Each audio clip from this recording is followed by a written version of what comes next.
اسکردو میں جاری پانی اور بجلی کے بحران کے پیش نظر دیوسائی میدان سے ستپارہ ڈیم میں پانی لانے کے لیے عوام کی جانب سے اپنی مدد آپ کے تحت شروع کیا جانے والا منصوبہ تکمیل کے مراحل تک پہنچ گیا ہے۔ پھیلون نالے کے پانی کو ڈیم تک پہنچانے کے لیے 33,000 فٹ کول کی کھدائی کا کام پچھلے سال 8 اگست کو شروع کیا گیا تھا، جس کا اب تک 85% کام مکمل ہو چکا ہے۔ عید میلاد النبی کے پرمسرت موقع پر اس کول میں آزمائشی بنیادوں پر پانی چھوڑا گیا۔ پانی کامیابی سے کول میں چل پڑا ہے۔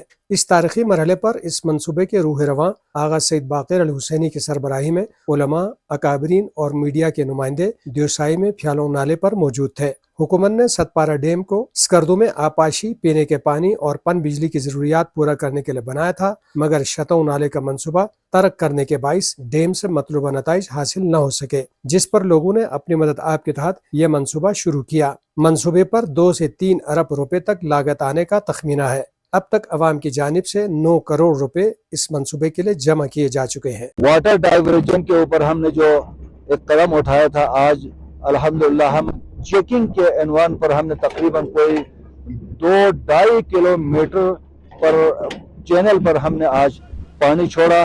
انشاءاللہ شاید ستمبر کے آخر تک ہم یہ پانی تاب سے نیچے نالے میں انشاءاللہ ہم چھوڑیں گے انشاءاللہ۔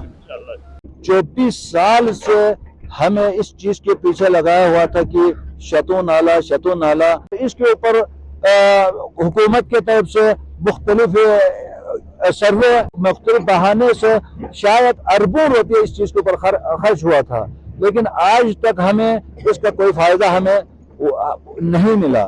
تو بالآخر جب 2023 میں ایک ایسا وقت ہمارے اسکردو اور ملحقات اسکردو پر ایک ایسا وقت آیا کہ لوگ ایک بوند پانی کے لیے ترس گئے ہیں، یہاں تک کہ علاقہ اور علاقے کے درمیان میں تصادم کا خطرہ ہوا ایک بوند پانی کے لیے۔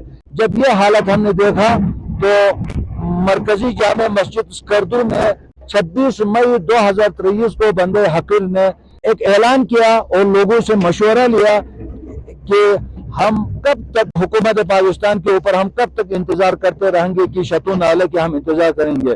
اگر قوم ہمارے ساتھ دے دیں تو انشاءاللہ ہم خود دیوسائی سے ہم خود پانی لائیں گے۔ اس پروجیکٹ کا ٹوٹل جو کاسٹ ہے وہ اس وقت جو ارضن چینل کا جو ہم جس پہ کام کر رہے تھے ڈیزائن پہ وہ 26 کروڑ ہے، اور اس کا جو ٹوٹل لینتھ ہے وہ 33,000 فٹ ہے اور یہ 10 کلومیٹر بنتا ہے، اور اس کا جو ہے ابھی تک جو ہے کام مکمل ہو گیا ہے۔ چینل کا 85% مکمل ہو گیا ہے، اور سروس روڈ ہے یہ تقریباً جو ہے 100% مکمل ہو گیا ہے، اور ابھی ہم راک ایریا میں کام کر رہے ہیں۔ یہ 2,500 فٹ سے 3,000 فٹ کے درمیان ہے۔ انشاءاللہ تعالیٰ 15-20 دن تک جو ہے یہ بھی کمپلیٹ ہو جائے گا تو یہ پانی ڈائیورٹ ہو گیا، انشاءاللہ ستپارہ ڈیم میں شامل ہو گیا۔ ابھی آج جو میڈیا ٹیم اور علماء اور دیگر مکاتب کے فکر کے لوگ شامل تھے، اور آج 12 ربیع الاول تھا، مبارک مہینہ تھا، تو ہم نے ٹرائل بیس پہ جو ہے 3-4 کلومیٹر ہیروارڈ سے پانی کو آج ہم نے ڈائیورٹ کر کے اسکول میں شامل کیا ہے۔ تو انشاءاللہ عوام کی تعاون اور آپ کی سب کی دعائیں شامل رہا، انشاءاللہ تعالی ہم اس پروجیکٹ کو ودن 1 منتھ یا انشاءاللہ 15 سے 20 دن کے اندر اس کو کمپلیٹ کر کے نیچے ڈائیورٹ کر کے انشاءاللہ پانی چھوڑیں گے۔